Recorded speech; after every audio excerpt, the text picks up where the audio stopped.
Subscribe कीजिए हमारे channel को और बेल आइकन को दबाइए हमारी लेटेस्ट भजन की वीडियो सुनने के। कार्तिक का महीना आया। सभी औरतें तुलसी माता को जल से सींचा करती थीं।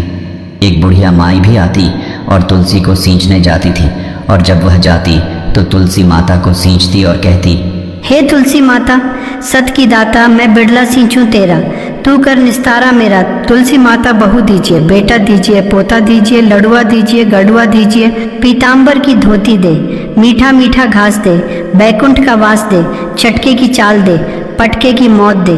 तुलसी का पत्ता दीजिए, मुंह में गंगा जल दीजिए, सूरज की साख दीजिए, गंगा जमुना को नीर दीजिए, चंदन का दाग दीजिए, झालर की झनकार दे, दाल भात का जीवन दे, ग्यारस की मौत दे, श्री कृष्ण का कांधा दे।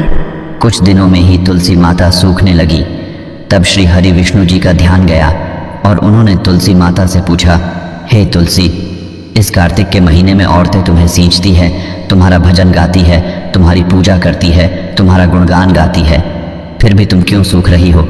इसका कारण क्या है? तब तुलसी माता ने भगवान विष्णु से कहा कि मुझे सींचने प्रतिदिन एक बुढ़िया आती और कहती है, एक बूढ़ी माई रोज आती है और कहती है, हे तुलसी माता, सत की दाता, मैं बिड़ला सींचूं तेरा, तू कर निस्तारा मेरा। तुलसी माता अढुआ दे, लड़वा दे, पीताम्बर की धोती दे, मीठा मीठा घास दे, बैकुंठ का वास दे, चटके की चाल दे, पटके की मौत दे, चंदन की काठ दे, झालर की झनकार दे, दाल भात का जीवन दे, ग्यारस की मौत दे, श्री कृष्ण का कांधा दे।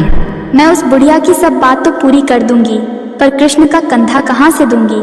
श्री हरि विष्णु ने तुलसी माता से कहा, तुम चिंता मत करो तुलसी, जब उस बुढ़िया का अंत समय आएगा तो मैं अपने आप ही उसे कांधा देने आऊंगा। तुम बुढ़िया माई से यह बात कह देना। कुछ दिनों के बाद बुढ़िया मर गई। बुढ़िया के मरने पर सारा गांव इकट्ठा हो गया और उसका अंतिम संस्कार के लिए उसकी अर्थी उठाने लगे, लेकिन तभी वह बुढ़िया बहुत भारी हो गई, जिस कारण उसकी अर्थी किसी से भी टस से मस नहीं हुई। लोगों ने बहुत कोशिश की, लेकिन बुढ़िया की अर्थी को उठा नहीं सके।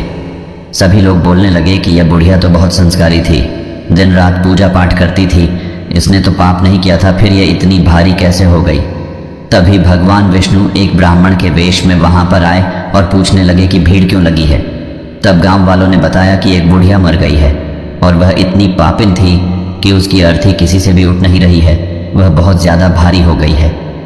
ब्राह्मण के वेश में भगवान बोले कि मुझे इसके कान में कुछ कहने दो, फिर यह उठ जाएगी। भगवान बुढ़िया के पास गए और उसके कान में कहा, हे बुढ़िया, माई अढुआ ले, लड़ुआ ले, पीताम्बर की धोती ले, मीठा मीठा घास ले, बैकुंठ का वास ले, चटके की चाल ले, पटके की मौत ले, चंदन की काठ ले, झालर की झनकार ले, साई का राज ले, दाल भात का जीवन ले, ग्यारस की मौत ले, और श्री कृष्ण का कांधा भी ले। भगवान की सभी बातें सुनकर बुढ़िया हल्की हो गई।